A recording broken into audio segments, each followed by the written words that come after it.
दोस्तों नमस्कार, मैं हूं आपके साथ मोहम्मद तौकीर आलम और आप देख रहे हैं हमारी खास पेशकश चुनावी सर्वे न्यूज़ नोट के साथ।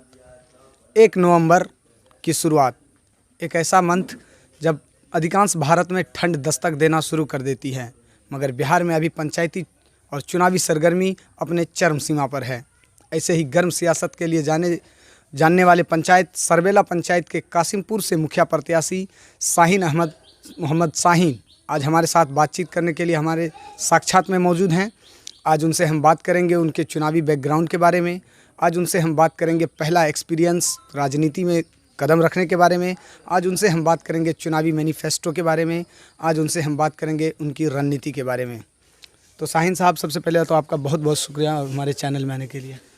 मैं भी आपका शुक्रिया अदा करता हूं, धन्यवाद करता हूं कि आप मुझसे इंटरव्यू के लिए आज यहां पर आप मेरे दरवाज़ा पे पधारे हैं। वेलकम, स्वागतम आपका। बहुत बहुत शुक्रिया। आप एक ऐसा पंचायत जो गर्म सियासत के लिए जानना जाता हूँ और जिसमें इस पंचायत में सबसे ज़्यादा टेढ़ी खीर अगर कोई पकाता है तो वो मुखिया प्रत्याशी पकाता है। आपका राजनीतिक बैकग्राउंड उतना सार्थक रहा नहीं है। पहले ही शुरुआत मुखिया से, क्या एक्सपीरियंस रहा है, क्या लग रहा है आपको पंचायत चुनाव में इस बार? देखिए, पंचायती राज में जहां तक बात है, हम पहली बार आए हैं मालूम, लेकिन इससे पहले भी हमारे घर में चुनाव लड़ा गया है। पहली बार मेरी माँ पहली बार में ही वार्ड सदस्य से चुनाव जीती थी और शायद 2001 में।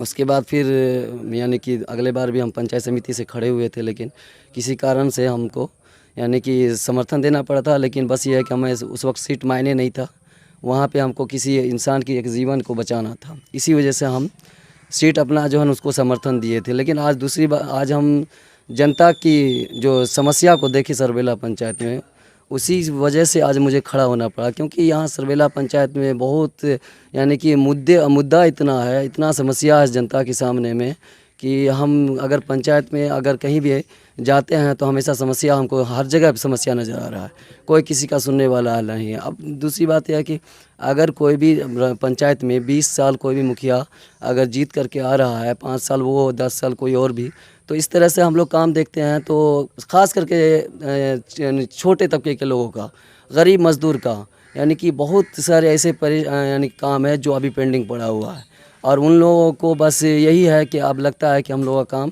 नहीं हो रहा है। बहुत सारी समस्या है, ब्लॉक चक्कर लगा रहा है, प्रखंड हमेशा जा करके वो लोग घूर रहा है, बहुत सारी समस्या जिसको लेकर के मुझे आना पड़ा। वैसे मेरा सोशल वर्क आज का नहीं है, मेरा सोशल वर्क 2013 से स्टार्ट हुआ है और अभी तक है। बल्कि मेरा खुद का, मेरे घर में सभी भाई सोशल वर्क से जो है रिलेटेड है। तो सोशल वर्क के कारण ही आज जनता की ख्वाहिश हुई कि अगर आप समाज में आते हैं तो लगता है समाज का कुछ जो है ना आज उत्थान होगा, भला होगा, उन लोगों का काम होगा। तो यही कारण से आज हमको यानी कि आज पंचायती राज में ख़ास करके मुखिया पद से हमको लड़ना पड़ा। मैं भी आपके कार्यकाल को, मैं भी आपके सोशल वर्कर को थोड़ा सा खंगाला आपके पंचायत में, तो मुझे पता चला, मैंने 21 आदमी से रुझान लिया, जिसमें 13 आदमी ऐसे थे जिन्होंने ये कहा कि शाहीन के पास अभी मेरा बैंक का काम पेंडिंग है और आपका विकास की बात पेंडिंग कर रहे हैं। जहाँ तक बैंकिंग वर्क है, आप उस व्यक्ति से पूछिए, ख़ास करके आप वहाँ पे सर्वे किए होंगे जहाँ पे शायद हमारे कुछ सपोर्टर भी, हाँ, हमारे जो है ना विरोधी हैं और जो उनके लोग हैं। तो आप अगर मैं आपको अगर अपना क्षेत्र बता दूं, वहाँ पे आप जाके सर्वे कीजिएगा तो वहाँ 90% लोगों के मुंह से ये सुनना पड़ेगा कि शाहीन भाई जो हमारा काम किए हैं वो अभी तक किसी यानी कि 20 साल में कोई मुखिया करके नहीं दिखाया। ठीक है, आपकी सारी राजनीतिक कैरियर एक तरफ, दूसरी राजनीतिक कैरियर दूसरे तराजू पर। आप सिर्फ मुखिया का चुनाव पहली बार नहीं लड़ रहे, आप अपने गांव से पहली बार मुखिया का चुनाव लड़ रहे हैं। कासिमपुर से आज तक कोई हिम्मत नहीं जुटा पाया। आखिर क्या कारण था कि सारा चीज़ छोड़ करके शाहीन जैसे बड़े परवाज़ को चुनाव में आना पड़ा, वो भी मुखिया के लिए? देखिए है क्या कि जिस पे विश्वास होता है, ख़ास करके अगर आज हम नहीं आते हैं तो हमारे गांव में शायद कभी फिर मुखिया बने कि नहीं बने, ये गॉड जानता है, ऊपर वाला जानता है, ठीक, अल्लाह जानता है।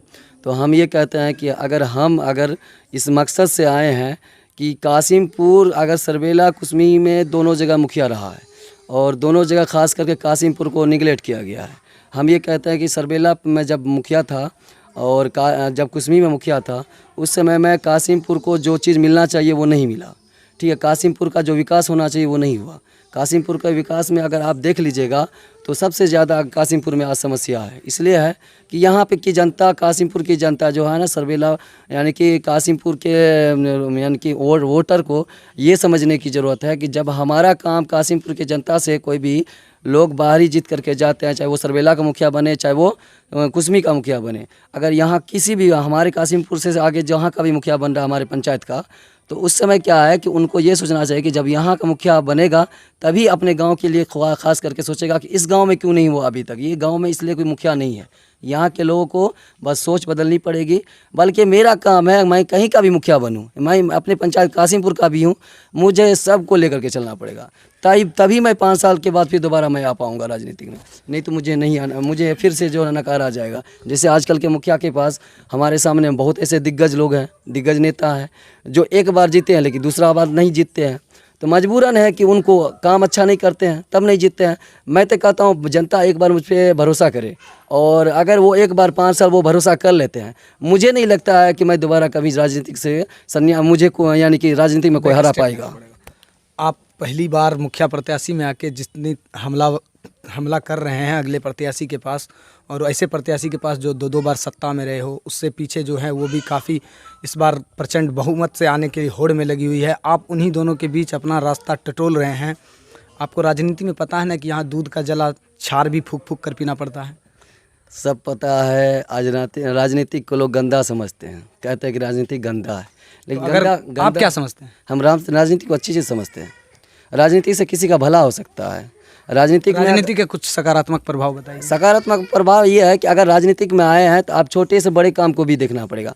आज कहते हैं कि अभी समस्या ये है, अभी कुछ साल पहले हमारा लॉकडाउन, अभी लॉकडाउन से हम लोग जूझ करके निकले हैं। इस लॉकडाउन में अगर हमारे पास जो मुखिया प्रतिनिधि हैं जो खड़े होते हैं, अगर वो हार जाते हैं तो वो दोबारा समाज के बीच आना चाहिए कि नहीं आना चाहिए? अगर वो आप बताइए। आना चाहिए। इसलिए कि अगर वो लॉकडाउन में फंसा हुआ कोई व्यक्ति, तो आप मुखिया में खड़ा होना चाहते हैं, चाहे नहीं भी होते हैं, आप समाज में एक अच्छे व्यक्ति हैं, आपकी पहचान आपके यानी कि समाज में आपके ऊपर जो है ना कुछ लोगों का ये है कि हम उनसे हम मदद ले सकते हैं। तो लेकिन आप बाहर नहीं निकलते, जब आपको काम पड़ता है तब आप बाहर निकलते हैं। आप क्या वजह था जो कि लॉकडाउन में ना कोई प्रतिनिधि किसी भी समाज को ये पूछने के लिए नहीं गया कि आज लॉकडाउन लगा हुआ है, जाकर के पूछ लेते हैं कि आज किस तरह से समाज जो है ना लॉकडाउन में फंसा हुआ, किस तरह से परेशान है। बाहर से लाने के लिए हम लोग को जो कठिनाई झेलनी पड़ेगी, हम अगर कहिएगा तो आपको 10 ऐसे व्यक्ति का नाम बता देंगे जो बाहर में फंसा हुआ था, उसको अपने टिकट से, अपना सारा चीज़ से किसी ना किसी तरह जहाँ पे उसको यानी कि मौत के बीच में वो फंसा हुआ था, लेकिन उस लॉकडाउन में हम लोग निकाल करके लाए। आज 600 किट हम लोग जो है समाज में वितरण करवाए ताकि लोगों को जो समस्या कुछ ना कुछ हल हो सके।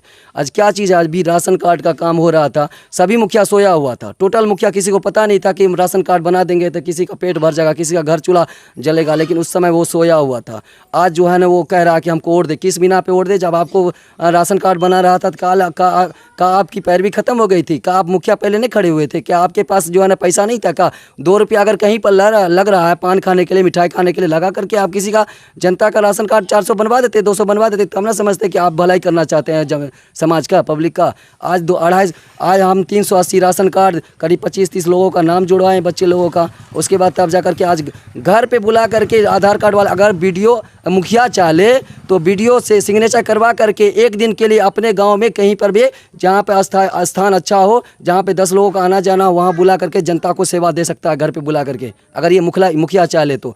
अगर चाहे कि हमारा अगर गैस कनेक्शन हो रहा है, अब पूरा गैस कनेक्शन के लिए लाइन में लगती है मेरी माँ बहन, जा करके लाइन में, यहाँ चाहे ऑपरेटर को बुला करके दरवाजा पे बुला कर करवा सकता है। लेकिन इन लोगों के काम से फुर्सत नहीं, छोटे काम की तरफ उसको नज़र नहीं है। बड़ा काम है जिसमें उसको मोटा रकम आ रहा है, जिसको जो है ना उससे उसको मतलब नहीं है। क्या है, आज लोग जाति प्रमाण पत्र के लिए परेशान, आवासीय के लिए परेशान, आय के लिए परेशान, आधार कार्ड सुधार के लिए परेशान, राशन कार्ड बनाने के लिए परेशान, क्या चीज़ के लिए नहीं परेशान? हम तो चाहते हैं कि हर छोटी चीज़ जो जनता की ज़रूरत है, पहली छोटी चीज़ ज़रूरत है, क्योंकि पहले उसके पास राशन कार्ड है तब उसको इंदिरा आवास मिलेगा, आगे चल के उसका आपका हर काम सरकारी जो भी राशन कार्ड से होगा। आप उसको राशन कार्ड बना के नहीं दे रहे हैं, परिवार अलग हो गया, किसी घर में राशन कार्ड नहीं है। भाई जाते हैं समस्या सुनते हैं तो हमको सर में दर्द होने लगता है।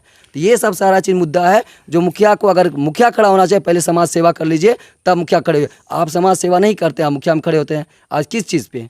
आज पैसा पे, ताकत पे, कहते हैं मेरा ये है मेरा वो। भाई अगर समाज चाह लेना तो आपकी ताकत को 2 मिनट में मिट्टी में मिला सकता है। बस ये जनता पे वो निर्भर है। आपने इतने बड़े लंबे वैचारिक बहस में आपने सिर्फ मुखिया पे निशाना से नहीं साधा, आपने समिति उम्मीदवार पर भी निशाना साधा जो डॉक्यूमेंटल वर्क है। आपके काम का मैंने भी सर्वे किया। आप ट्रांसफार्मर लगाए हैं, आप किट वितरण किए हैं, आप कई लोगों को छप्पर का बंदोबस्त करवाए हैं। लेकिन उन्हीं घर में मैं जब गया तो उन्होंने ये कह रहा था कि मेरे बैंक का बैलेंस अब भी शाहीन मुखिया के पास पेंडिंग है। अच्छा, ये जहाँ पे भी पेंडिंग है, हम ये नहीं कहते कि हम 10% जो है ना हम पूरा सही सुधार हैं। आप किस मुखिया की बात करते हैं? यहाँ पे जो प्रतिनिधि है सब जीता हुआ है। आज मेरे सामने जो प्रतिनिधि है, अब मैं नाम ले लूँ अभी आप बेहतर रहेगा। व्यक्तिगत नाम नहीं ला तो आप सर्वे उठा करके देख लीजिएगा। समाज में सब जानता है कि सब प्रतिनिधि जीता हुआ है। किस प्रतिनिधि के बारे में बता सकते हैं कि हमसे ज़्यादा कमी नहीं है? चलिए, आज के इंटरव्यू का आखिरी सवाल, आप अगर सत्ता में आते हैं, जिस होड़ में लगे हुए हैं और जिस पूरे पैमाने से लताड़ रहे हैं अपने काम को प्राथमिकता दे रहे हैं, अगर आप सत्ता में आते हैं तो किन चीज़ों को प्राथमिकता देंगे शाहीन? देखिए, मेरी प्राथमिकता तो समझिए कि समाज में जब आएंगे ना तो हम चाहते हैं कि बहुत सारी ऐसी समस्या जो मुखिया रहने के बावजूद उसको वो काम करना चाहिए। जैसे गरीब बेटी की शादी में हम लोग को मदद करना है, ठीक है। अब हम किसी गरीब बेटी की शादी हो रही है, मुखिया के पास अगर फंडिंग है, अगर 2 रुपया हम कहते हैं कि हमारा खुद का अगर भी लग जाए कमाया हुआ, तो पहला कर्तव्य है कि किसी गरीब बच्ची की शादी में मदद करना। किसी भी जो समाज में जहाँ पे जाइए, अगर मौत हयात है, कहीं पे मरनी हरनी है तो वहाँ पे जाकर उनकी मदद कीजिए। कहीं पे आपका समाज में कहीं शादी हुआ, वहाँ पे पहुँचिए। समाज में एकता बना करके रखिए। समाज में जो है ना, यहाँ क्या है कि आज लोग यानी कि चाहते पक्षपात पे उतर जाते हैं। आज हमारे पे लोग क्यों विश्वास कर रहे हैं? क्योंकि ये दरवाज़ा एक ऐसा दरवाज़ा है जो आज से नहीं, शुरू से ही जो है ना यानी कि बगैर यहाँ पे सभी जाति धर्म को सम्मान दिया जाता है। इसी वजह से आज हम मजबूत हैं। आज लोगों को क्यों इसने परेशान है? इस 3 साल व्यक्ति जो आज ब्लॉक लेवल पर काम किया है और जो 20 साल से काम कर रहा है, जो अपना नॉमिनेशन दे करके आता है 20 साल से, आज ब्लॉक लेवल पे वो मुखिया के कैंडिडेट बनते हैं। और 20 साल वाला 3 साल वाले से 20 साल वाले परेशान है। क्यों भाई? आपको 20 साल पहले 5 साल पहले काम अगर कर लेते तो आज शाहीन आपके साथ खड़ा नहीं होता। ये सब चीज़ बहुत बड़ा मुद्दा है, बल्कि पब्लिक को समझने की ज़रूरत है। जो 20 साल में हमारा कुछ नहीं कर पाया, वो जो है ना अब हम 5 साल अपना बर्बाद नहीं करें, बल्कि अच्छे ऐसे लोगों को लाएं जो आपके समाज के बीच में रहेगा। मैं इस जनता मालिक से और सभी स्टूडेंट, सभी युवा से एक रिक्वेस्ट करते हैं कि एक बार आप हमें मौका दें, उसके बाद आप लोग को बोलने का हम मौका नहीं देंगे। हम समाज में इस तरह से रहेंगे, ऐसा व्यवहारिक, ऐसा विचार लेके चलेंगे और ऐसा काम लेके चलेंगे जो हमेशा हमको जो है ना आगे बढ़ाने का एक मौका रहेगा। मुझे खुद का जो है ना आगे बढ़ना है। मुझे ये नहीं है कि हाँ मुखिया ठो है, आगे भी मुझे उम्मीद है कि मैं आगे बढ़ना चाहता हूँ और बढ़िया काम करेंगे तभी कोई आगे बढ़ पाता है। आपने सिर्फ शादी का जिक्र किया, शादी को प्राथमिकता देने, और शादी अमूमन 18 साल के बाद होती है और 18 साल के बाद वोट भी डालता है एक आम इंसान। 18 एज के पहले के भी कुछ रणनीति है आपके पास जो युवा है उनके शिक्षा के लिए, स्वास्थ्य के लिए? हम तो कहते हैं शिक्षा हो, स्वास्थ्य हो, हमारे युवा साथी को एक बढ़िया फील्ड मिले और उस पर कुछ गेम प्लान मेरा है कि खेल का मैदान हो, उस पर बहुत सारी तरह के खेल का भी उनका इंतज़ाम किया जाएगा। और उसके बाद तब जाके देखिए, सबसे बड़ा मुद्दा है हमारे सामने कि जैसे हम जीत करके आते हैं तो बहुत सारे लोगों का राशन कार्ड बनवाना है मुझे, बहुत सारे लोगों का जो है ना उसी से हम लोग को आगे बढ़ाना है। राशन कार्ड का आप जिम्मा मत लीजिए, ये जिम्मा जो समिति है वो भी कर सकते हैं। हम ये कहते हैं, हम समिति की बात नहीं करते, बनाना तो पदाधिकारी का काम है, सहयोग करना मेरा काम है। हम उनको क्या सहयोग करेंगे कि उनको, बहुत सारे लोगों को ये पता नहीं कैसे बनता है, उनको ये बताना है कि आप वहाँ जाइए, मदद मेरा रहेगा। जहाँ तक मेरी प्राथमिकता होगी हम ब्लॉक तक भी जाएंगे उनके साथ, पब्लिक के साथ बनाने के लिए। बहुत बहुत शुक्रिया हमारे साथ बातचीत करने के लिए। ये थे बनमाईटरी प्रखंड के सरबेला पंचायत के मुखिया प्रत्याशी शाहीन, जो काफ़ी प्रवास करने जा रहे हैं इस बार चुनाव में लेकर के। अपनी रणनीति कैमरा के सामने साफ कर चुके हैं। विकास के नाम पर सिर्फ धरा पे कुछ रहा नहीं है, सिर्फ वो कागज़ों पर है। अगर ये सत्ता में आते हैं तो इनकी प्राथमिकता आपने ज़रूर सुनी। बहुत बहुत शुक्रिया हमारे साथ बातचीत करने के लिए। आप देख रहे थे न्यूज़ नोट में हूँ आपके साथ मोहम्मद तौकीर आलम।